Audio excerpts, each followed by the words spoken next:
কি বলছে? তাই চালাও তবে।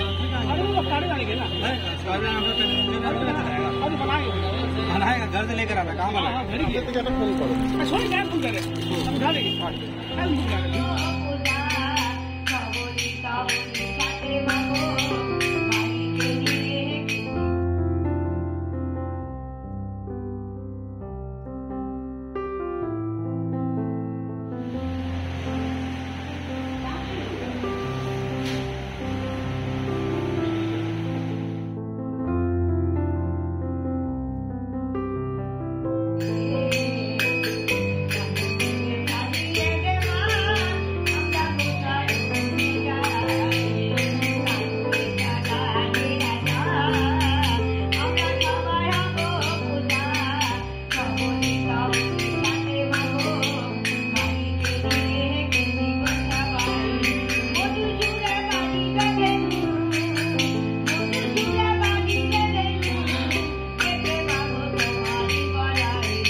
মিষ্টির জন্য ওর বাবা আগের দিন কিছু সামার শপিং করে এনেছে। আজকে ভিডিওতে মিষ্টির গলার আওয়াজ প্রায় শুনতে পাবেন, কারণ মিষ্টি ঘুম থেকে উঠে পড়েছে আর ও আমার সাথে আছে। তো ওর বাবা ভীষণই সুন্দর কোয়ালিটির কয়েকটা জামা এনেছে, তবে সবকটা জামাই ফ্রক স্টাইলে। বলছিল যে সাদা গেঞ্জি চেয়েছিলাম কিন্তু পাইনি। সব থেকে ভালো লেগেছে আমার এই জামাগুলো, একদম পাতলা সুতির এবং তার সাথে সাথে এরকম সুতোর কাজ করে। এরকম জামা আমি অনেক দিন ধরেই খুঁজছিলাম মিষ্টির জন্য। আমি বলেছিলাম কয়েকটা একদম বেসিক সাদা টি শার্ট আনতে, তবে খুঁজে পাইনি। সাদা টি শার্টগুলো গরমকালে ভীষণই প্রয়োজন পড়ে আর খুব আরাম হয় পরে। মিষ্টির দুটো আছে, সেগুলো দিয়ে এখন মোটামুটি কাজ চালিয়ে নেব। এখন তো সামার চলবে অনেক দিন, সামার আসছে মানেই এখন সেটা একদম লং লাস্টিং হবে, তাই না? তো মাঝখানে আরও একবার শপিং হবে। আর এই ছিল মিষ্টির এইবার সামারের প্রথম শপিং। আর আগের বারের যে সমস্ত জামা কাপড়গুলো ছিল প্রায় ছোট হয়ে গেছে বা রং চটে গেছে। মিষ্টি এই জাস্ট ঘুম থেকে উঠেছে আর এখন আমি দুপুরবেলায় বসে এডিটিং করছি এবং তার সাথে ভয়েস ওভার করছি। আর তার সাথে সাথে আমার বারবার অ্যাটেনশন পাওয়ার জন্য এরকমটা করছে।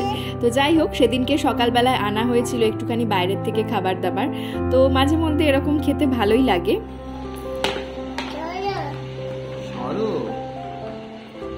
আচ্ছা, অনেকদিন পরে আমরা এরকম খাচ্ছি, বলো? মাঝে মধ্যে একটু বাইরে খাওয়া খেতে ভালো লাগে, তার সাথে প্রিয় মিষ্টি। হ্যাঁ, শান্তিভোগটা ভীষণ ভালো লাগে। আর যদি মিষ্টিটা হয় মহাপ্রসাদ। দুপুরবেলায় খাওয়া দাওয়া করে আমরা বেরিয়েছিলাম। আজকে আমাদের একটা বিশেষ কাজ ছিল। তো আজকে আমরা যাচ্ছি দিশানি এথনিকেরই একটা কাজে। দিশানি এথনিকে যে সমস্ত পার্সেলগুলো যায় প্রত্যেককে ওই সাদা প্লাস্টিকে করেই পার্সেলগুলো পাঠিয়ে দেওয়া হয়। কিন্তু আমার অনেক দিনের ইচ্ছা ছিল একটা স্পেসিফিক প্লাস্টিক বা ব্যাগ, যেখানে দিশানি এথনিকের লোগো থাকবে, দিশানি এথনিক লেখা থাকবে, এরকম কিছু ব্যাগ যদি হয় তো খুব ভালো হয়। তো সেই জন্যই আমরা গিয়েছিলাম হচ্ছে ক্যানিং স্ট্রিটে, কিন্তু সেখানে ডিরেক্ট গাড়ি নিয়ে যাওয়া যায় না, হেঁটে যেতে হয় কিছুটা। তো সেজন্য খুবই কষ্ট হয়ে গিয়েছিল সেদিনকে, আর বেশ রোদ্দুরও ছিল তার সাথে সাথে। তো সুতরাং দুপুরবেলা গরমে রোদ্দুরে বেরোতে খুবই কষ্ট, কিন্তু যতই সাথে গাড়ি থাকুক না কেন। আর হাজব্যান্ডের তো বিকালে পেশেন্ট থাকে, তো সেজন্য বিকালে বেরানোটা পসিবল হয় না। সকাল থেকে দুপুরের মধ্যে যা কাজকর্ম করার থাকে সব কমপ্লিট করে নিতে হয়। তো সেজন্য আমরা দুপুরই বেরিয়েছিলাম খাওয়া দাওয়া করে। তারপর এই যে একটু রিফ্রেশ হওয়ার জন্য মিক্সড ফ্রুট জুস নিয়ে নিলাম। ভেবেছিলাম শর্টস এবং ব্রড দুটোর মাধ্যমে আপনাদের সঙ্গে কিছু কিছু করে ভিডিও শেয়ার করব, সেজন্য লম্বা করেও এই লম্বা রেশিওতে ভিডিওগুলো করে ফেলেছিলাম। তারপর সামনেই দেখলাম হোলির জন্য প্রচুর জিনিসপত্র বসেছে, তো ভাবলাম যে মিষ্টির জন্য একটু হোলি শপিং করে নিই। একটু পিচকিরি, তার সাথে ক্রাউন আর কিছু বেলুন কিনে নিলাম। আর বাইরের কেমিক্যাল রং মিষ্টির জন্য কেনার কোনো ইচ্ছে আমার নেই, বাড়িতেই ওর জন্য রং তৈরি করব ঠিক করেছি, এবং তার সাথে থাকবে ফ্লাওয়ার পেটালস। তো এই যে আমরা চলে এলাম ক্যানিং স্ট্রিটে। এখানে বেশ কিছু ব্যাগ পছন্দ হলো, তবে এই ধরনের ব্যাগ ঠিক আমি চাইছিলাম না। শেষে এই ব্যাগগুলো দেখতে পেলাম। এগুলো একদম ব্ল্যাঙ্ক রয়েছে এবং তার সাথে সাথে এগুলো ওখানে ওরা ছাপায় না, আমরা আমাদের বাড়ির একটি কাছেই একটা জায়গায় ছাপাতে দেব। তারপর এই যে সমস্ত কাজকর্ম সেরে বাড়ির উদ্দেশ্যে এবার রওনা দিলাম। আমাদের বেরোতে বেরোতে একটু দেরি হয়ে গিয়েছিল, আর ফিরতে ফিরতে তখন হয়ে গেল প্রায় 6টার মতন। তো বাড়ি ফিরে গিয়েছিলাম 6:30টার মধ্যে। বাড়ি ফিরে এখন পরপর সমস্ত কাজ রয়েছে, যেরকম মিষ্টিকে খাওয়ানো, তারপর রিলেটেড আরও প্রচুর কাজ। পরের দিন সকালে আমাদের আবার বেরানোর ছিল, তো সেজন্য একটু তাড়াহুড়োও ছিল, আগের দিন কিছু গুছিয়ে রাখার প্রয়োজনও ছিল।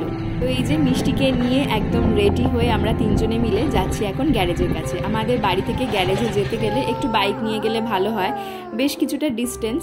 তো এই যে আমরা গ্যারেজের সামনে চলে এলাম, আর আজকে হাজব্যান্ডই গাড়ি নিয়ে যাবে।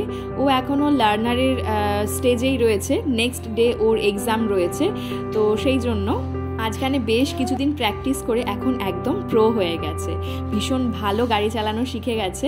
আর তার সাথে সাথে যেহেতু লাইসেন্সটাও নেক্সট দিন পেয়ে যাবে, সেজন্য আর কোনো চাপ নেই। তবে ও শুধু গাড়ি চালিয়ে যাবে, আসার সময় যে ড্রাইভার দাদা আমাদেরকে নিয়ে যাওয়া করেন, উনি হচ্ছেন আমাদেরকে আনতে যাবে।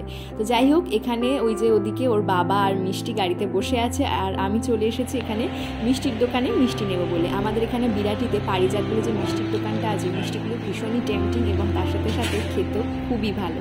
তো এই যে মামার বাড়ির জন্য আমি মিষ্টি নিয়ে নিলাম। কি বলছে? তাই চালাও তবে।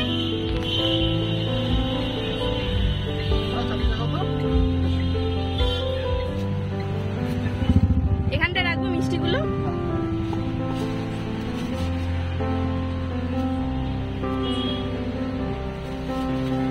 চলো মা।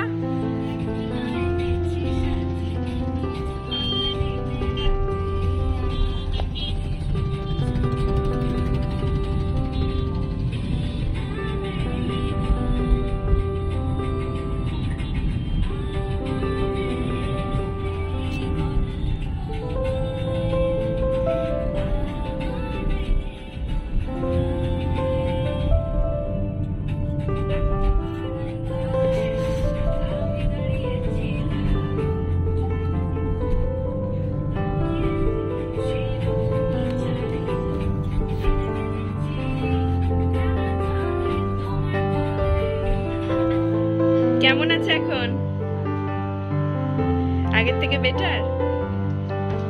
আচ্ছা, মা তো একদম সুস্থ করে দিয়েছে তোমাকে। শুধু মা নয়, সবাই মিলে, তার মধ্যে এরাও আছে।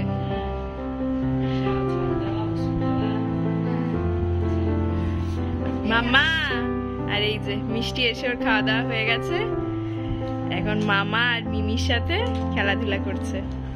ভন্ডুল মামা কোথায়? আর তাথই মিমি, মিমি কোথায়? মিমি মিষ্টি আবার কালকে রাতে বলছিল তাথুই তাথুই।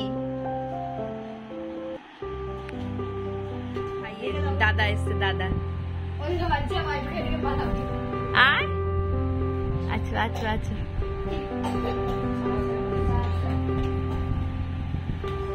হাজবেন্ডকে বলেছিলাম ভিডিওগুলো ক্যাপচার করতে, তো আগের ভিডিওগুলো যেহেতু লং রেশিওতে করা, ও সব লং রেশিওতেই করেছে, তো সেইভাবেই আপনাদের সাথে শেয়ার করলাম। তো হ্যাঁ মা, দেখতেই পাচ্ছেন মম ওখান থেকে চলে আসার সময় কিরকম কান্নাকাটি করছে। তো মমের কথা হচ্ছে আসার সময় তাই বলছে পরের জন্মে যেন আমাকে মানুষ হয়ে জন্মাতে না হয়, এই এত টানা পড়েন আমি সহ্য করতে পারি না। একদিকে ওদের জন্য মন খারাপ, আর একদিকে তোমাদের জন্য মন খারাপ। যেদিনকে আমরা মমকে মামার বাড়িতে রেখে চলে আসছিলাম, আমাদের জন্য কেঁদে আকুল হচ্ছিল, আর আজকে আবার ওদের জন্য। সত্যি ভারী টানা পড়েন। আমি আবার যখন বললাম ঠিক আছে তুমি থাকো, তাহলে আমরা চলে যাই, তখন আবার আমাদের জন্য কষ্ট পাচ্ছে। সত্যি কথা, কি করে বলুন। যাই হোক, মম যখন ডিসিশন নিয়েছে যে আজকে যাবে, তখন আজকেই যাবে। আর এই যে আমরা বেরিয়ে পড়েছি মমকে নিয়ে।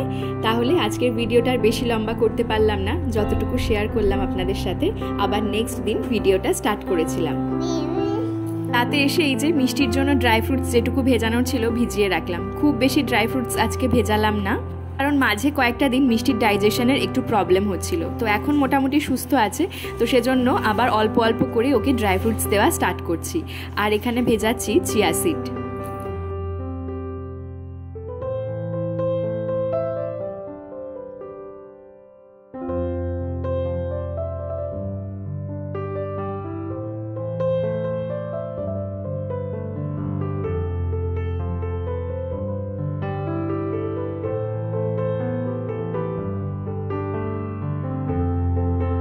এই যে পরের দিন সকাল থেকে আবারও ভিডিওটা স্টার্ট করলাম। মিষ্টিকে আজকে দেবো ড্রাই ফ্রুটস পেস্ট এবং তার সাথে সেরেলাক। মিষ্টির জন্য না এই কয়েকদিন আগে লাস্ট টাইম ওর জন্য সেরেল্যাক কিনলাম। ঠিক করেছি এরপর থেকে মিষ্টিকে আর সেরেল্যাক দেবো না, কারণ সেরেল্যাকের প্যাকেটে লেখাই থাকে 24 মান্থস। জানি না আবার 36 মান্থস অবধি হয় কিনা, তবে আমার ইচ্ছে মিষ্টিকে আর সেরেল্যাক দেবো না। ওর পিপি বলেছে এরপর 2 ইয়ার্স হয়ে গেলে পিডিয়াশিওরটা দেওয়া স্টার্ট করতে। এছাড়া মিষ্টিকে যে পিডিয়াট্রিক্স দেখানো হয় সেই ডক্টরও বলেছেন যে পিডিয়াশিওর ওকে দেওয়া শুরু করতে পিডিয়াশিওর অথবা পিডিয়া গোল্ড যে কোনো একটা আমরা দিতে পারি। সকালে হাজবেন্ড গিয়ে বাজার করে নিয়ে এসেছে।